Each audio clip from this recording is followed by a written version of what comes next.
Na mimi niwaendelee kuwaomba wanaume wenzangu, vijana, watoto ambao ni vijana watarajiwa, pamoja na wazee, kuendelea kushiriki kwenye swala kubwa la lishe, kuendelea kufanya maamuzi kila siku ya chakula gani kilike nyumbani, na ikiwezekana kushiriki kuchangia fedha za chakula shuleni ili wapate chakula kizuri. Niwaombe mkurugenzi na mkuu wa idara ya lishe, twendeni kwenye mashule tukatoe elimu juu ya chakula bora na kuweka virutubishi kwenye chakula kizuri. Walimu wakati mwingine wanafunzi wanakataa kuchangia, wazazi wanakataa kuchangia shuleni kwa sababu wanatoa fedha afu chakula wanachopata bado sio kizuri, hakivutii. Unamwekea kande na maharage, yaani mahindi na maharage tu, hakuna kitu kingine. Hujaweka kitunguu, hujaweka karanga, hata kutoa michango inakuwa ngumu.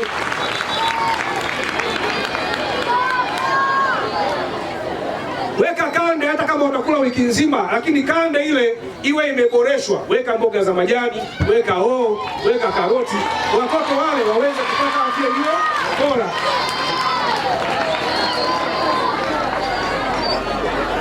Jamhuri ya Muungano wa Tanzania. Hata kuna siku unapika ugali, basi kwenye wiki weka nyama siku moja. Hivi vitu havishindikani, ni namna ya kujipanga ili watoto wawe na lishe bora. Kuna wakati unaweza ukaamua kwenye wiki watu wakala wali na mboga ya majani, wakala wali na dagaa, wakala wali na maharage. Yaani inategemea namna gani mnajipanga, lakini sio unaanza toka Jumatatu mpaka Jumapili ni ugali maharage.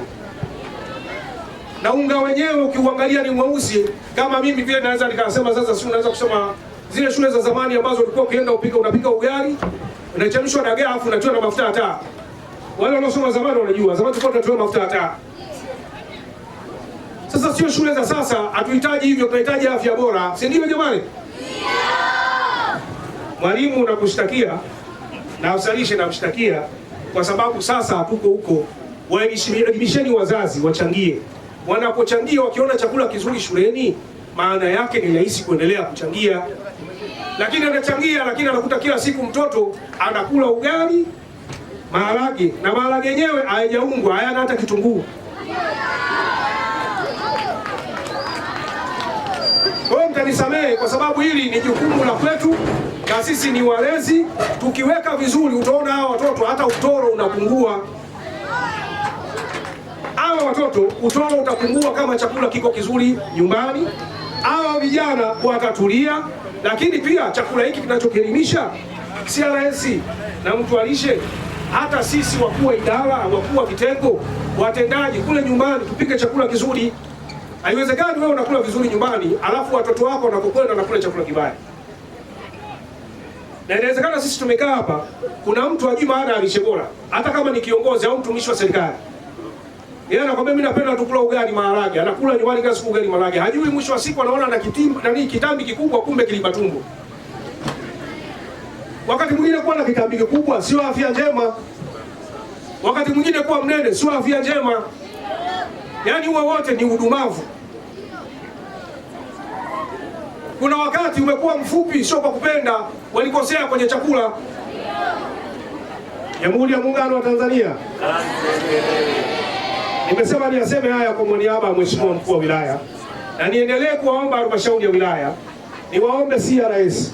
Najua mnamaliza muda wenu, lakini kuna haja kubwa ya kuendelea kutuunga mkono programu hii.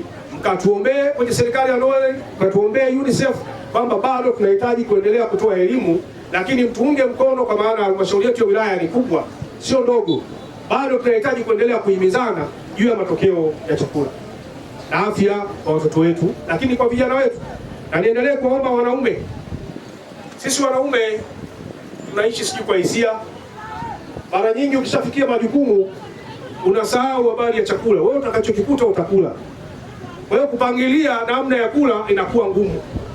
Mimi niwaombe kina mama, kama mlivyo wajibu wenu wa kutukumbusha namna ya kuvaa tunapotoka nyumbani, maana alipo mwanaume smart, kila mwanamke aweze kushiriki kwenye lishe. Lakini kuhakikisha tunatoa elimu kila shule wapate chakula. Tunajua wanapata chakula lakini sio kwa 100%. Ziko shule wanakula chakula lakini kuna wanafunzi hawapati chakula.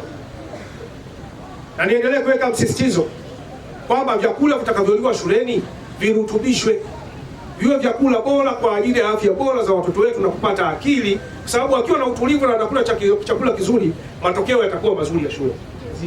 Na maafisa elimu huwasimamia walimu wetu, kuwatembelea kila mara ili kuona namna gani wanahakikisha watoto wetu wanapata elimu iliyo bora, lakini pamoja na elimu ya lishe kwa vijana wote wa kike na wa kiume. Baada ya maneno haya, kwa niaba ya Mheshimiwa Mkuu wa Wilaya Solomon Itunda, lakini kwa niaba ya Mheshimiwa Rais namna alivyohakikisha tunaweka mkataba wa lishe, tumshukuru sana. Nishukuru sana serikali ya Jamhuri ya Muungano kwa sababu mkataba wa lishe umesababisha matokeo mazuri kwa watoto wetu, na hata sasa tunaona matokeo ya watoto shule nyingi mkoa wa Mbeya na hata mikoa mingine, matokeo yanakuwa mazuri kwa sababu ya lishe na hasa vyakula shuleni na lishe ambayo imeboreshwa. Hivyo tunashukuru sana serikali ya Jamhuri ya Muungano, lakini nimshukuru Mheshimiwa Mkuu wa Wilaya kwa kunipa nafasi mimi kuja kumwakilisha, na niseme tu tamasha hili ni muendelezo wa matamasha mengine pamoja na mikutano mingine kwa ajili ya elimu ya lishe na elimu bora zaidi kwa wanaume ili kuendelea kutumia lishe bora na kushiriki kwenye lishe bora. Mwisho kabisa niwashukuru na niwatakie shughuli njema na endelea hapa, na niseme tamasha hili